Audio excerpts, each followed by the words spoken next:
В соответствии с подписанным 30 апреля 2009 года соглашением между Абхазией и Россией охрану государственной морской границы Абхазии осуществляют абхазские пограничники совместно с Погрануправлением ФСБ России в Абхазии.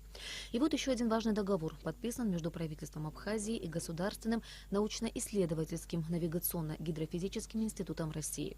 Наиболее значимым пунктом договора является реализация мероприятий по созданию национальной системы обеспечения безопасности мореплавания Республики Абхазия, а также создание условий для долгосрочного и поэтапного развития морской деятельности, развития прибрежно-портовой инфраструктуры, охраны окружающей среды и, самое главное, обеспечения комплексной безопасности средств морского водного транспорта. Подписи по документам поставили вице-премьер Аслан Кобахи, генеральный директор Государственного научно-исследовательского навигационно-гидрофизического института Андрей Изеньков и президент Академии наук Абхазии Зураб Джапуа.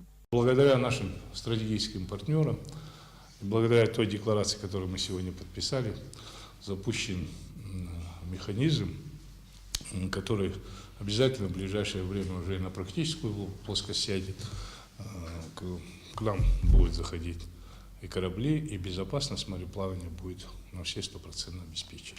Наше сотрудничество сегодня осуществляется в рамках соглашений межгосударственных, где рекомендованы, предписаны научно-исследовательские работы во имя, в данном случае мы говорим о развитии перспективы морского транспорта, развитии, в конечном итоге развитии экономики вашей республики. Со своей стороны мы, ученый мир, сделаем все для того, чтобы помочь сформировать нормативную базу для осуществления того направления, во имя чего мы сегодня здесь собрались.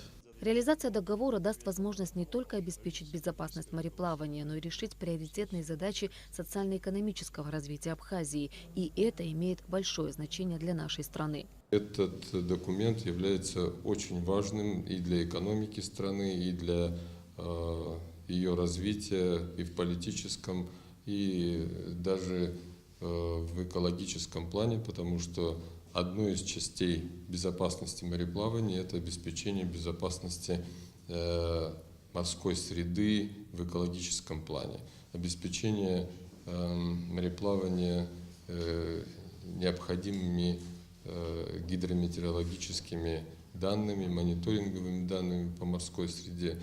Это документ, который включает в себя очень много разных аспектов и по своим результатам будет иметь важное значение для очень многих заинтересованных организаций. Пока на данном этапе речь идет о разработке концепции и плана мероприятий по созданию национальной системы обеспечения безопасности мореплавания Республики Абхазия. Для этого в первую очередь необходимо разработать нормативно-правовую базу в этой сфере и создать специализированную инфраструктуру мореплавания. Ирина Аршба, Алексей Агухава, Абхазское телевидение.